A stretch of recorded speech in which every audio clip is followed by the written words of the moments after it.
Vamos hoje falar um pouco sobre a obsessão,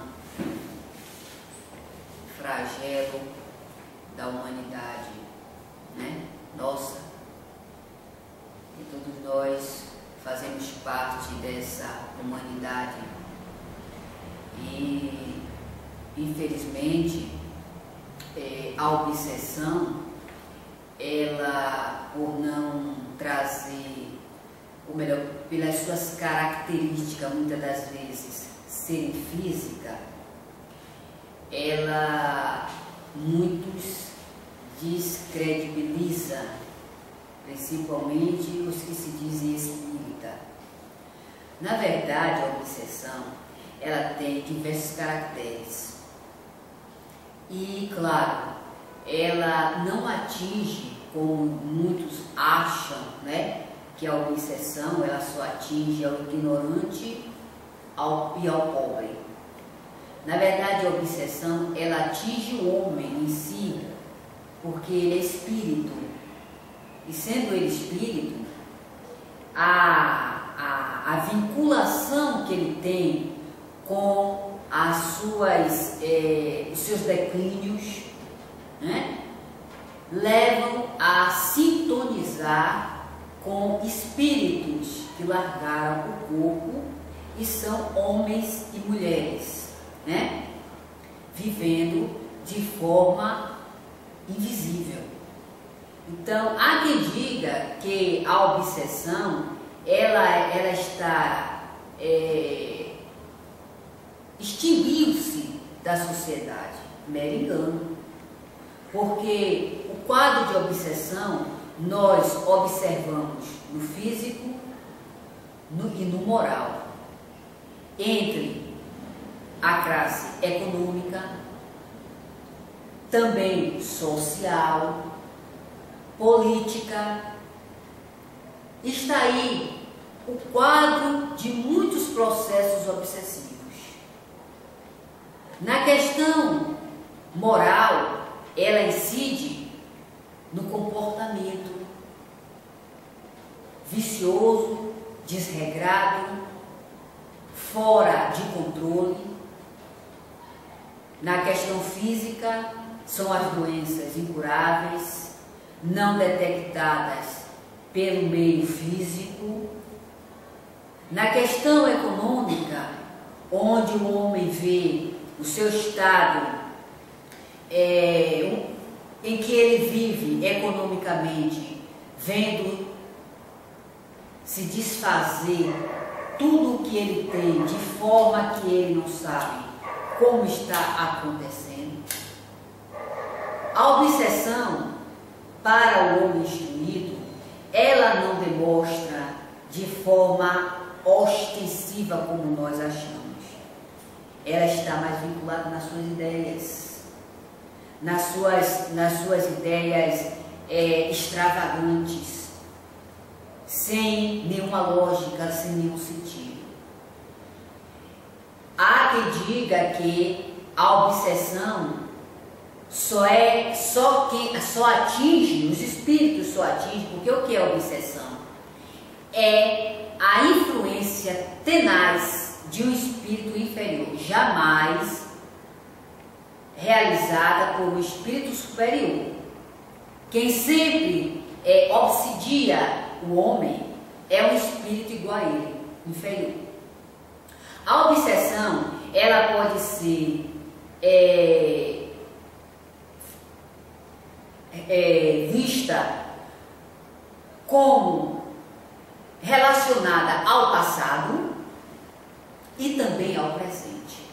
Os inimigos nossos, que são ocultos, que muitos não querem admitir, porque, infelizmente, se coloca o seguinte: não se pode evocar espírito, espírito só está dentro da instituição espírita, espírito só se comunica na instituição espírita. Mero engano. Não existe lugar circunscrito para os espíritos se manifestarem, porque eles obedecem à ordem divina. E a sua manifestação, ela tem um porquê. Muitas das vezes o obsidiado sofre muito muito mais devido ao seu estado de teimosia, de não querer modificar, primeiro, as suas posturas mentais, segundo, se melhorar, porque foi como dissera Jesus ao curar o lunático: vá e não peque mais. O que Jesus quis dizer com isso? Bem, os espíritos encontram em nós, sempre vão encontrar, porque nós não somos perfeitos, mas eles encontram e sempre encontrará meios favoráveis de nos obsediar. Há quem diga que não sofre obsessão. Bom para ele, né? Como muitos dizem, porque existe também a obsessão de encomenda, né? Essa é aquela que é mandada, que muitos não acreditam, né? E aí acha que essas influências, elas só são vistas pelo meio físico, e muitas das vezes não. As ideias, os sentimentos, nada disso se observa como a influência dos espíritos, e que eles estão e estarão sempre conosco, porque somos imperfeitos. O que Jesus quis dizer com a questão de vais e não peque mais é que nós buscássemos nos educarmos. Perfeitos ainda não seremos, porque falta muito. Mas a educação do homem diante da busca da informação da vida pós-morte. O homem só pode educar as suas imperfeições diante da busca dele saber, buscar saber quem ele é, de onde ele veio, para onde ele vai. São essa bússola de direcionamento que o homem tem que ter. Não tendo, ele fica à mercê do misticismo e das ilusões, achando que ele sofre, alguém tem que vir tirar o seu sofrimento e ele continuar nos erros. Ele tem que ficar preso aos princípios materialistas de família, de ideologia, de descendência. São esses sentimentos orgulhosos que nós temos, que não queremos abrir mão, porque seremos destituídos da sociedade. É que os espíritos inferiores se aproveitam, e muitos deles, a obsessão que eles influenciam o encarnado está eminentemente em prol do encarnado negar a si mesmo. A prisão das ideias e a constante permanência naquilo que eu acredito e que eu não abro mão de ser aquilo, é um meio fortalecedor dos espíritos inferiores nos atormentar.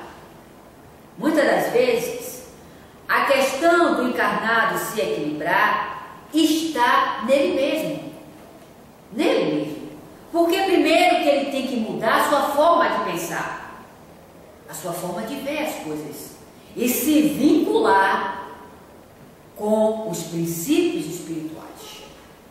Porque não acreditando nesses princípios e não querendo se modificar, estará sempre uma porta aberta para alguém vir tomar conta da casa. É por isso que a instituição espírita, ela faz o seu papel, mas o encarnado também tem que fazer o dele. Porque se ele não fecha as portas das ideias permanentes materialistas, ele estará sempre com as companhias que ele está atraindo. Então não é só o trabalho da instituição, é aí também que está a questão social. Porque vivemos em uma sociedade onde a violência supera, principalmente aqui no estado da Bahia, supera de muitos estados, de outros estados, ou melhor. Porque Infelizmente, o homem está querendo banir de si mesmo a sua real vida, a vida pós-morte. O homem, por desencarnar, ele não deixa de influenciar o meio onde ele viveu. Ele vai influenciar. E quanto mais ele invisível, mesmo porque os espíritos estando invisíveis, eles têm uma possibilidade maior de influenciar o homem do que estando encarnado. É aí que está a questão que se vincularam a dizer que a atração ou a evocação dos espíritos, infelizmente, é danosa para eles. Porque o que Kardec disse aqui no Livro dos Médiuns, aqui ó, obsessão, leiam, Livro dos Médiuns, é a bússola que todo médium tem que ter. Kardec diz aqui, orientado pelos espíritos, que não ou melhor, que não foi o espiritismo que apresentou os espíritos, foram eles mesmos. Foram os próprios espíritos que se apresentaram. Porque haja quem diga que a evocação é danoso ao encarnado. E a mediunidade, ou melhor, o exercício da mediunidade trará problemas para o encarnado. Muito pelo contrário. A mediunidade, ela é o meio que nós temos de verificar quem está por detrás de toda essa atuação que nós só vemos a reação, as consequências. A mediunidade é esse meio que Deus nos deu. Se fechando a porta desse mecanismo, nós estaremos muito mais expostos do que atuante com esse mecanismo. E os espíritos não deixarão de se manifestar. Ou se manifestarem, eles se manifestarão por outros meios, porque não existe barreira para os espíritos se manifestarem. Não existe barreira. Se muitos físicos acham que dois corpos não podem ocupar o mesmo lugar no espaço, é para eles. Porque para a doutrina espírita, dois corpos podem se ocupar o mesmo lugar no espaço, sendo que esse corpo que está ocupando o lugar no espaço não está vinculado a esse espaço físico, e sim ao espiritual. Então ele pode ocupar o mesmo lugar, porém em dimensões diferentes. Então, nós precisamos aceitar os princípios espirituais para que nós nos eduquemos, para acreditar em Deus sem os vínculos das imagens, para acreditar em Deus sem os vínculos dos representantes físicos, porque Deus não tem representante na terra. Todos nós somos filhos do Criador. E como filhos do Criador, temos potencialidades que Ele manifesta a sua vontade e as suas leis por intermédio de todos nós, por esse mecanismo espiritual. Então nós não temos aqui representante de coisa nenhuma. Infelizmente isso acontece porque o homem, no que se refere à crença em Deus, ainda está muito distante. Ele ainda necessita, ou acha que necessita, porque não podemos compreender como um homem que cria um chip de um tamanho tão pequeno, né, ainda esteja em uma infância tão retrógrada. não compreenda o seu Criador mediante a sintonia do pensamento, mas, infelizmente, ele quer compreender Deus, aceitando alguém como um bode expiatório para sofrer por ele, e ele não quer saber de nada. Bom, eu quero errar, eu quero pintar e bordar, e não quero ninguém para dizer que eu tenho que responder por isso. Eu quero alguém que responda por mim, né? Alguém tem que sofrer por mim, que é o que acontece com o Mestre Jesus. Jesus já alcançou a sua elevação. Nós precisamos alcançar a nossa. Jesus também sofreu obsessão, porque a obsessão atinge, ela não escolhe a quem atingir. Todos nós podemos sofrer obsessão com diversos caracteres. Simples, né? Subjugadora, que muitos acham que é possesso, né? Todos nós podemos sofrer algum caractere obsessivo, porque a obsessão, ela não escolhe quem é bom ou quem é ruim, mas o comportamento moral do homem. É por isso que Jesus, ou melhor, foi por isso que Jesus sofreu obsessão.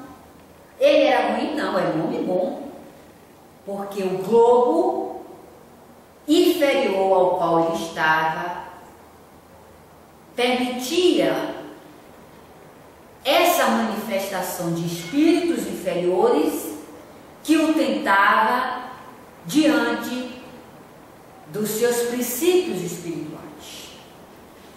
Então, daí a gente vê que a instituição espírita, nós que dirigimos uma instituição espírita, precisamos estudar para que não fiquemos criando ilusões, o que se refere ao espírito e a nós, o espírito encarnado.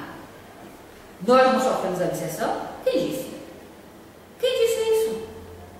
Sofremos sim. Somos influenciados e influenciamos, porque nós não somos coisa boa, né? Mas necessitamos nos educarmos. Nós somos espíritos ainda muito inferiores. O globo ao qual nós vivemos, ele tem a referência das nossas atuações. Esse globo que nós vivemos é a referência do que nós somos. Então nós não podemos aqui querer que espíritos venham. Eles vêm. Agora eles não estão presos como nós. E os espíritos que estão melhores do que nós, acredite vocês, eles estão buscando se melhorar. Porque esses espíritos, estando vinculados com o encarnado, eles também sofrem, eles também espiam. Agora, não como a gente entende, não como nós entendemos, que é o estado de sofrimento.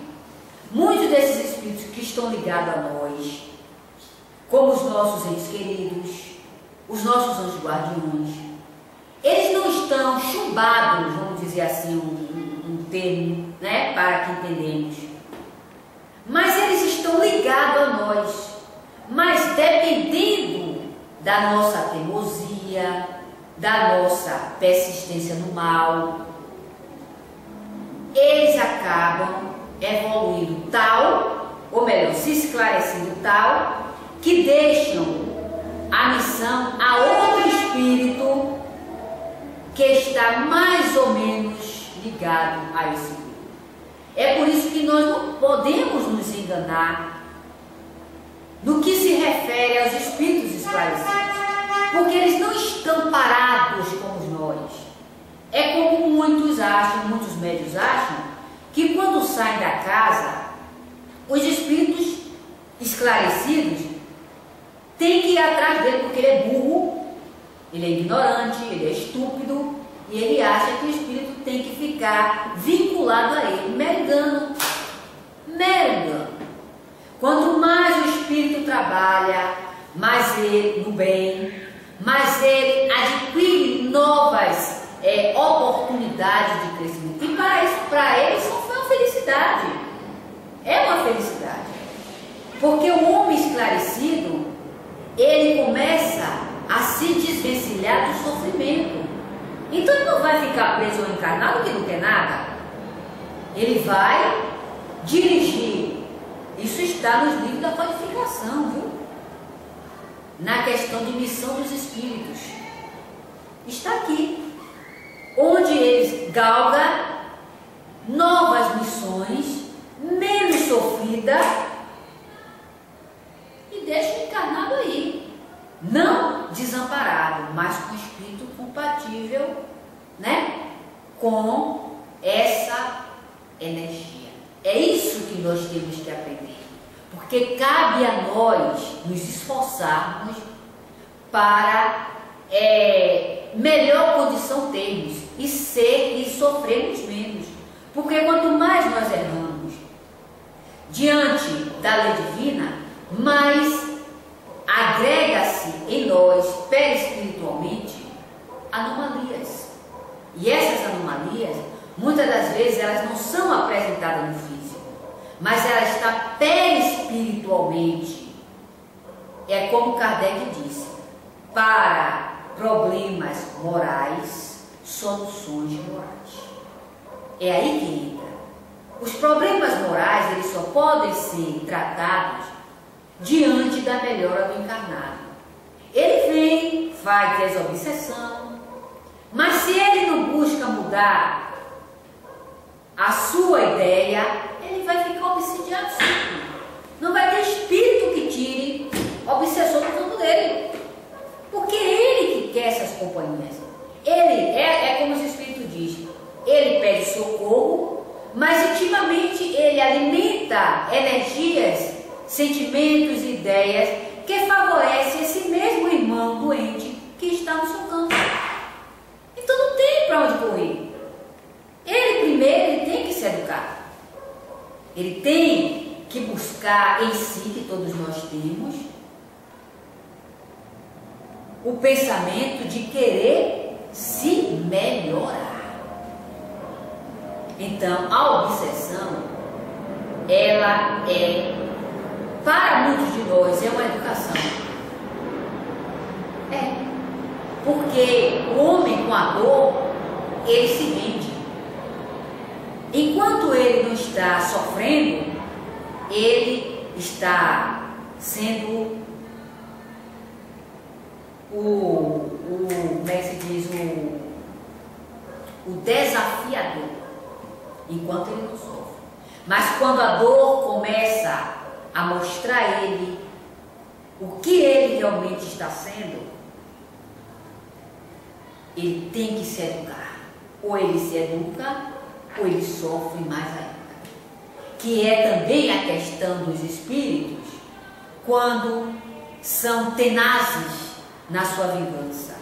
Enquanto ele se vinga, ele atrai para si sofrimentos muito mais ardiosos que ele terá só ele que passar. Porque Deus não deu a nenhum de nós ferramentas para nos vingarmos.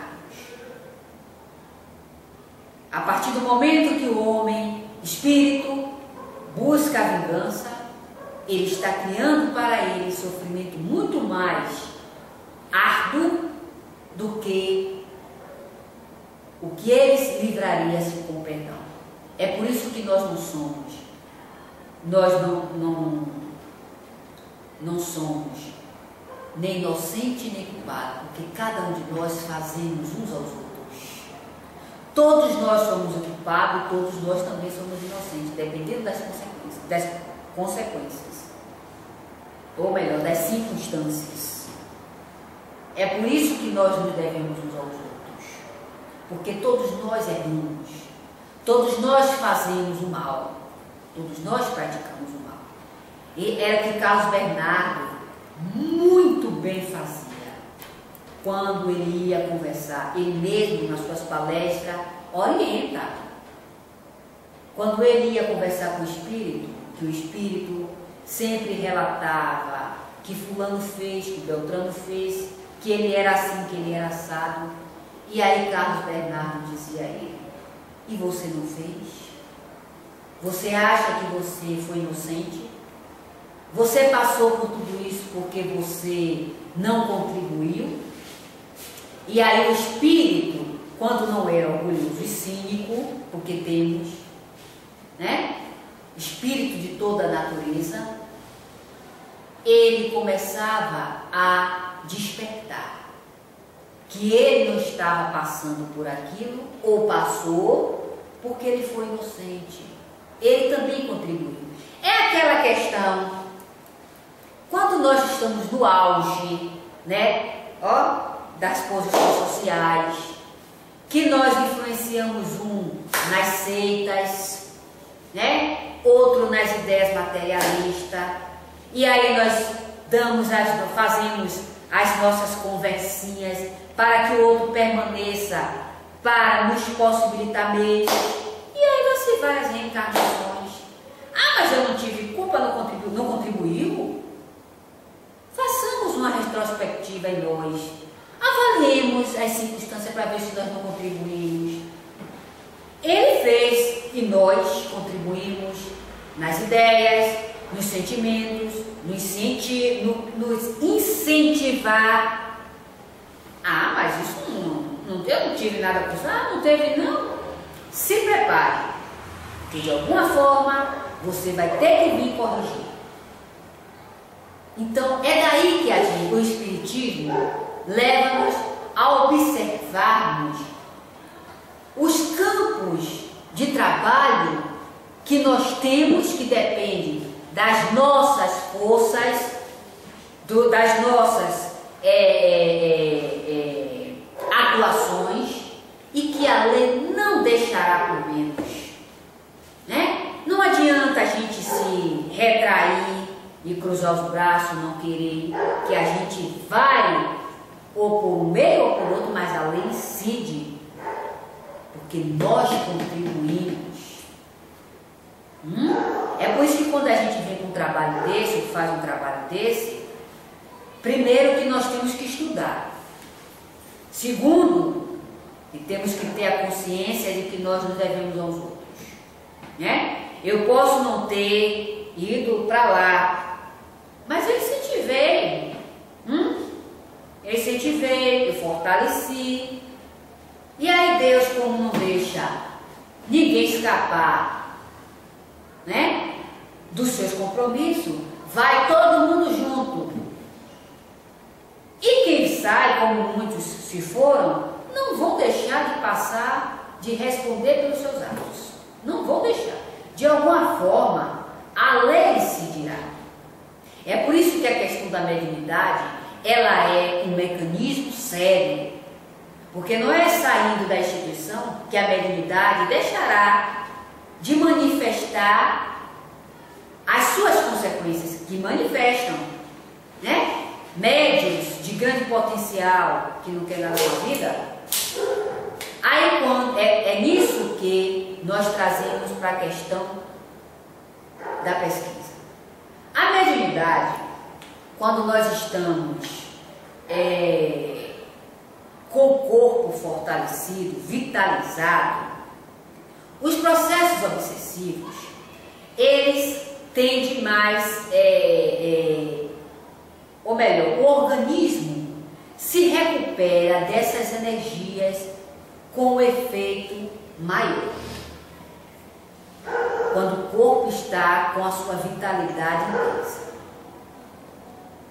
Ao longo do tempo que o corpo vai perdendo essa vitalidade e a criatura passa por esse estado de obsessão, o corpo sente com mais evidência e não consegue expelir, isso é pesquisa, viu?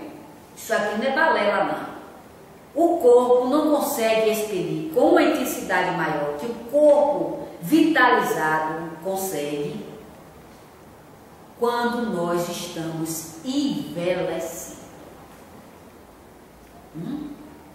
essas energias, ela tende a ter uma potencialidade maior no organismo, porque falta a vitalidade orgânica para, vamos dizer assim, expelir ou transformar essas energias, ajudar o organismo a transformar essas energias. É por isso que a questão da obsessão, quanto mais a criatura envelhecida, essas energias elas se agregam muito mais perispiritualmente. Isso é pesquisa, sabe por quê? Porque o corpo sente os reflexos da energia deletéria que nós criamos e que espíritos, ao se aproximar, deixam.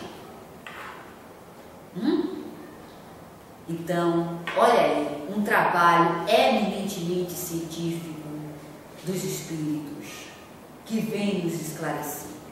Agora imagine um homem que leva na questão da obsessão, que muitos acham que a questão moral do homem não é um processo obsessivo, que nada.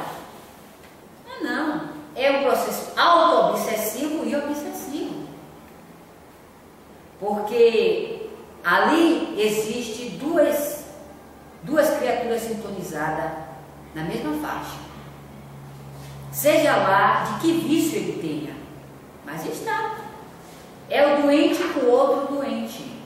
Porque os espíritos largam o corpo e continua fumando, continua bebendo, continua dançando, continua se prostituindo. É a mesma coisa, não muda nada.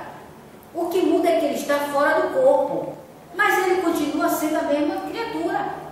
O que vai mudar nele é o querer trabalhar, porque essa ideia de que Deus escolhe seus filhos é mero engano, viu? Porque Deus não está aqui escolhendo ninguém. Deus não escolhe ninguém. O homem é que tem que tomar vergonha na cara, né? E procurar se educar. Porque se ele ficar esperando que Deus vai escolher ele, porque ele é assim ou é assado, eu não perco tempo. Ele vai sentar e vai desencarnar e vai voltar de novo sentado. Porque não existe isso. O que existe, você pega o livro A Gênese, você vê ali trabalho, mas trabalho do espírito. Todos os livros da codificação falam no trabalho que Deus coloca ao espírito. Jamais os espíritos disseram a Kardec que Deus faz do ignorante o sábio e do preguiçoso o trabalhador. Muito pelo contrário. Ou melhor, isso não existe. O que existe é que o homem tem que aprender a usar as suas potencialidades. E isso ele só vai conseguir, não é com o trabalho da aquisição da moeda não, viu? É o trabalho mediante ao desenvolvimento de suas potencialidades. Em todos os aspectos. Em todos os aspectos. É por isso que quando nós vemos um espírito trabalhador e outro preguiçoso, aí ele diz, na próxima reencarnação eu voltarei melhor. Como? Como? Se o espírito é perene, ele vai continuar com a mesma postura. Chega nas instituições espíritas, o médium olha, você quer saber como uma criatura se encontra fora do corpo quando morre? Basta você analisar o seu comportamento físico, ou melhor, no físico. Aquilo que ele foi no corpo, ele é fora do corpo. Não precisa você ficar imaginando coisas que está assim, que está assim. Ele não tem coisa, ele está da mesma forma. Ele está da mesma forma. Não mudou nada. Só mudou que ele largou o corpo, né? E simplesmente isso. O corpo voltou para onde ele veio e ele continua a mesma coisa.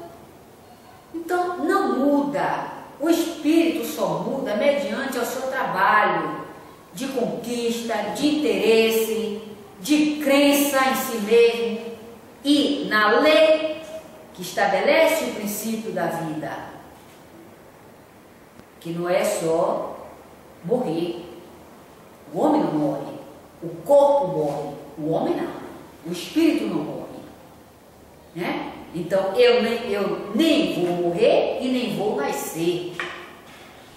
Quem vai morrer é o meu corpo e quem vai nascer é o meu corpo. Porque não venha para cá dizer que o homem existiu mediante a junção de um óvulo com espermatozoide, que deu certo, ou fecundou. Então o homem passou a existir ali. Isso não está, não é um princípio lógico para a doutrina espírita. Porque a doutrina espírita apresenta princípios que essa ideia cai por terra. Ela traz princípios que essa ideia cai por terra. Foi por isso que Carlos Bernardo disse que a reencarnação é a questão do bom senso. Porque o homem de bom senso, ele vai analisar os princípios do que está sendo apresentado. Se o homem, na verdade, fosse a criação do óvulo com a espermatozoide, que criou o corpo, como é que se explicaria tanta potencialidade em uma criança? Né? Que muitos dizem que há quem diga que quando ele estava no útero da mamãe, ele ouviu falar várias línguas e ele gravou no cérebro. E aí quando encarnou, ou melhor, quando nasceu, reencarnar é para nós. Quando reencarnou, chegando a determinada idade, ele lembrou que ele ouviu essas línguas. Ou se fosse assim, já estava expert, né? Nós estávamos expert. Só eu que gosto muito de música internacional, eu já estava expert. Falando inglês, já é outro direito. De onde que se apresenta em uma criança tanta língua que ele fala? A sua postura moral, as suas ideias lógicas, quantos estão aí? Como eu conheci uma que a mãe gostava muito do bar, e gosta, ela virou para a mãe e disse assim, olha, ela com acho que uns 8 anos, ela disse, olha mamãe, quando você for para a porta do bar, você não me leve não, porque eu não gosto de porta de bar. Eu não gosto. Ela disse, mesmo assim a mãe, mas você não está mole. Ela virou, deu as costas à mãe. Foi a mãe que ensinou? Se a mãe gosta da porta de bar, se na verdade, se os físicos diz que nós nascemos a partir da junção do óvulo com o espermatozoide, e é que a gente fica.